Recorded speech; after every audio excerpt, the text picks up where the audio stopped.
Halo semuanya, selamat datang di Sapa JKN.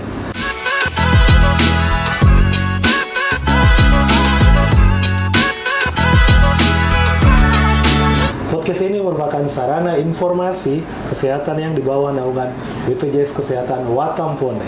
Dalam episode kali ini, kita akan membahas secara mendalam terkait penjaminan kecelakaan lalu lintas menggunakan JKN. Saya Taufik akan menemani Anda dalam perbincangan menarik ini. Di episode kali ini, kita akan mengulas terkait penjaminan kecelakaan lalu lintas menggunakan JKN. Namun, tentu dalam kebijakan ini menimbulkan berbagai pertanyaan dan tantangan, baik dari aturan, dampak, kebijakan. Untuk membahas hal ini lebih mendalam, kita telah mengundang narasumber kita, Ibu Indira Aziz. Terima kasih, selaku Kepala Cabang BPJS Kesehatan Watampone, yang akan membantu kita memahami secara mendalam terkait penjaminan kecelakaan lalu lintas menggunakan JKN. Halo Ibu Indira, bagaimana kabar hari ini? Sehat, Opi. Apa kabar? Alhamdulillah baik. Oke. Jadi begini Bu, kita akan berbincang terkait penjaminan kecelakaan lalu lintas yang ditanggung dalam program JKN. Oke. Nah, ada beberapa pertanyaan ini Bu yang akan saya ajukan. Baik. Yang pertama, bagaimana sih kondisi kecelakaan lalu lintas sebenarnya yang dijamin oleh program JKN ini? Nah, kalau mau menjawab pertanyaan ini, ada baiknya kita kembali dulu terkait dengan regulasi yang saat ini berlaku. Perpres 82 tahun 2018 tentang jaminan kesehatan itu sudah mengatur khususnya di pasal 52 terkait dengan manfaat yang tidak dijamin oleh JKN. Saya bacakan ya Opi, untuk poin D di pasal 52 tersebut adalah pelayanan yang tidak dijamin oleh JKN, salah satunya adalah pelayanan kesehatan yang dijamin oleh program jaminan kecelakaan lalu lintas yang bersifat wajib sampai nilai yang tertanggung oleh program jaminan kecelakaan lalu lintas sesuai dengan hak kelas rawat peserta. Nah, apa makna dari regulasi ini? Bahwa pada hakikatnya manfaat kecelakaan lalu lintas penjaminannya itu tidak dijamin oleh program JKN secara langsung, tetapi penjaminnya adalah penjamin program kecelakaan lalu lintas. Dalam hal ini Jasara Harja. Jasara Harja. Iya. Tetapi tentu saja ada ketentuan di mana baik BPJS maupun Jasara Harja terjalin dalam regulasi yang disebut dengan Coordination of Benefit. Nah, apa-apa saja yang diatur dalam COB tersebut? Yang pertama ada kecelakaan lalu lintas yang dijamin oleh JKN secara penuh, yaitu kecelakaan lalu lintas tunggal. Nah, apa yang dimaksud dengan kecelakaan lalu lintas tunggal dan kecelakaan lalu lintas tunggal seperti bagaimana yang JKN tetap bisa jamin? Yang pertama, kecelakaan lalu lintas tunggal itu adalah kecelakaan yang melibatkan kendaraan bermotor. Jadi harus di-highlight betul bahwa kecelakaannya melibatkan kendaraan bermotor.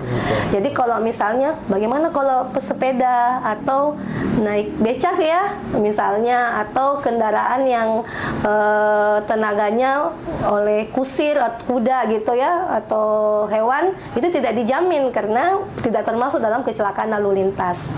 Nah, jadi kecelakaan lalu lintas yang tunggal yang melibatkan kendaraan bermotor, satu kendaraan bermotor. Tetapi karena acuan kita terkait dengan penjaminan ini juga mengacu kepada Perpres 82 pasal 52 yang tadi, di mana juga mengatur bahwa ada kondisi-kondisi tertentu yang tidak dijamin JKN. Misalnya, beliau kecelakaan laka lantas tunggal bermotor, tetapi dalam kondisi yang tidak dijamin JKN, misalnya dalam kondisi mabuk, dalam kondisi terkonfirmasi positif menggunakan narkoba misalnya, atau dalam kondisi melakukan aktivitas lalu lintas yang merupakan hobi mencelakakan diri sendiri, misalnya trek-trekan ya, atau balapan liar. Nah, itu pasti tidak dijamin oleh JKN. Nah, boleh juga kecelakaan lalu lintas tunggal tersebut tidak dijamin oleh JKN, tapi malah dijamin oleh Jasara Harja, yakni kecelakaan lalu lintas tunggal jika menggunakan moda transportasi yang resmi. Itu dijaminnya oleh Jasara Harja. Berikutnya kecelakaan lalu lintas ganda. Kalau kecelakaan lalu lintas ganda, BPJS Kesehatan adalah penjamin kedua.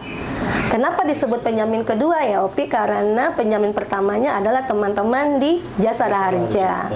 Jadi sesuai dengan yang regulasi yang tadi saya sebutkan, penjamin kecelakaan Jasara Harja ini menjamin sampai plafon tertentu.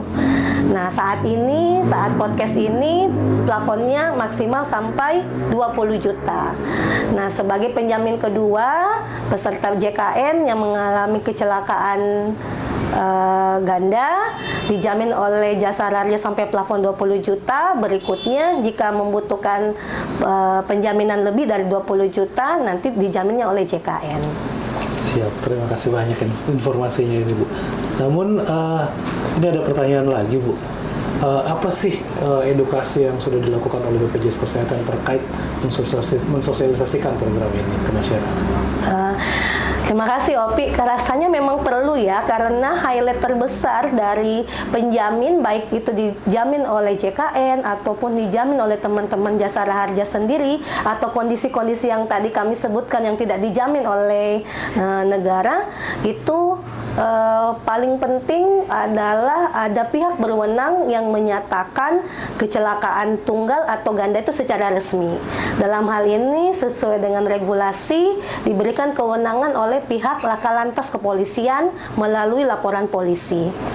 Nah, oleh karenanya edukasi yang paling penting kami berikan kepada masyarakat terkait dengan kecelakaan lalu lintas ini adalah sebisa mungkin pada saat mengalami kecelakaan, maka yang pertama kali harus dihubungi adalah pihak dari Laka Lantas Kepolisian, karena pihak tersebutlah yang akan mengeluarkan surat kepolisian, surat pernyataan keterangan kepolisian yang menyatakan bahwa kecelakaan tersebut tunggal, ganda, dan penyebabnya itu bukan karena mabuk-mabukan, bukan karena hal-hal yang lain yang tidak dijamin tersebut.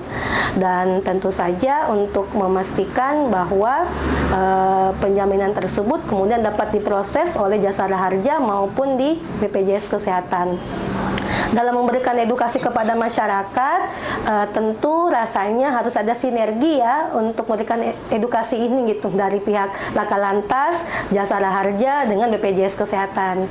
Dan alhamdulillah kalau di wilayah kerja kita di kantor cabang Watampone secara periodik ini kita laksanakan bersama gitu. Baik secara langsung ataupun melalui media yang sudah kita sepakati sama-sama antara tiga pihak ini. Nah, terkait ini Bu, apakah ada rencana atau inovasi dari BPJS Kesehatan Watampone untuk memperbaiki layanan terkait penjaminan kecelakaan lalu lintas ini? Alhamdulillah Opi, pada dirintis sejak beberapa tahun yang lalu aplikasi insiden dan terintegrasinya aplikasi penjaminan kita dengan Jasara Harja. Jadi setiap kejadian kecelakaan lalu lintas di rumah sakit, pada saat mengalami rumah sakit mitra BPJS Kesehatan kemudian bisa melakukan flagging atau tagging kepada kasus kecelakaan lalu lintas ini yang sudah terintegrasi juga dengan aplikasi yang ada di teman-teman Jasara Harja dan BPJS Kesehatan.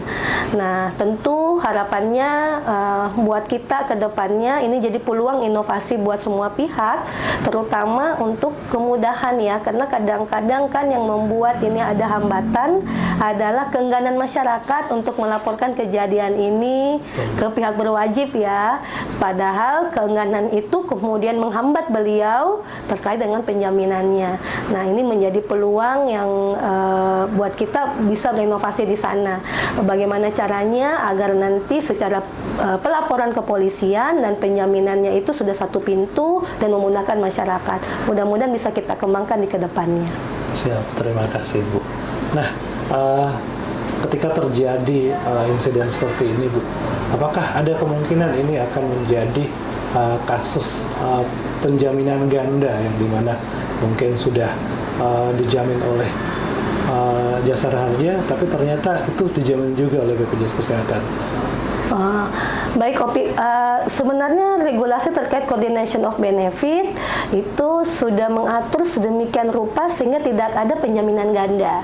Jadi memang pada saat ada kejadian kecelakaan lalu lintas ganda tadi, yang kemudian penjamin pertamanya adalah Jasara Harja dan JKN, secara sistem itu sudah bisa kita tracing penjaminan untuk Jasara Harjanya sampai plafon tertentu dan BPJS Kesehatan menjadi penjamin keduanya setelah plafon tersebut terpenuhi. Jadi mudah-mudahan terkait bahwa ada double costing pembayaran ganda itu sudah bisa kita hindarkan, itu kita bisa nihilkan. Baik Bu Indra ya, tadi disampaikan bahwa korban berarti harus mengurus surat keterangan kepolisian Bu ya? Saya ralat ya, sebenarnya bukan surat keterangan kepolisian, Opi, tetapi harus ada laporan kepolisian. Laporan kepolisian. Betul, laporan kepolisian nanti dikeluarkan oleh Laka Lantas terkait ya, yang paling terdekat di tempat kejadian. Isinya akan menerangkan, paling penting adalah terisi identitas korban, terisi terkait dengan kronologis kejadian, terisikan juga tentang keterangan bahwa kondisi tersebut adalah laka tunggal atau laka ganda.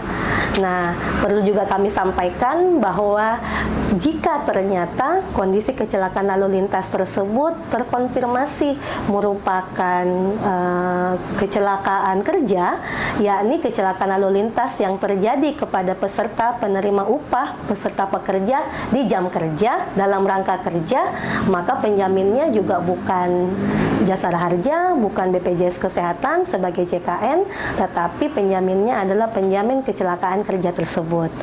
Contohnya kalau badan usaha swasta oleh teman-teman BPJS Tenaga Kerja, kalau PNS melalui teman-teman di Taspen, untuk TNI Polri oleh teman-teman di Asabri. Jadi konteks kecelakaan lalu lintas, kalau terkonfirmasi kondisi kecelakaan lalu lintasnya adalah kecelakaan kerja, yakni kecelakaan lalu lintas yang terjadi di jam kerja, terjadi kepada pekerja dalam rangka pekerjaannya, maka itu masuk dalam kategori kecelakaan kerja. Penjaminnya adalah penjamin kecelakaan kerja. Baik Bu, terima kasih. Baik, Sobat Sapa JKN, jadi seperti itu ya, apa saja mekanisme dan seharusnya bagaimana sehingga korban kecelakaan lalu lintas dapat dijamin oleh BPJS Kesehatan. Yang perlu digarisbawahi bahwa penjaminan kecelakaan lalu lintas tersebut dijamin pertama kali oleh Jasara Harja sampai dalam plafon 20 juta, kemudian apabila ada kelebihan maka ditanggung oleh selanjutnya BPJS Kesehatan. Nah, program penjaminan ini tentunya tetap harus membutuhkan dari pihak korban untuk mengurus surat laporan kepolisian, bukan surat keterangan.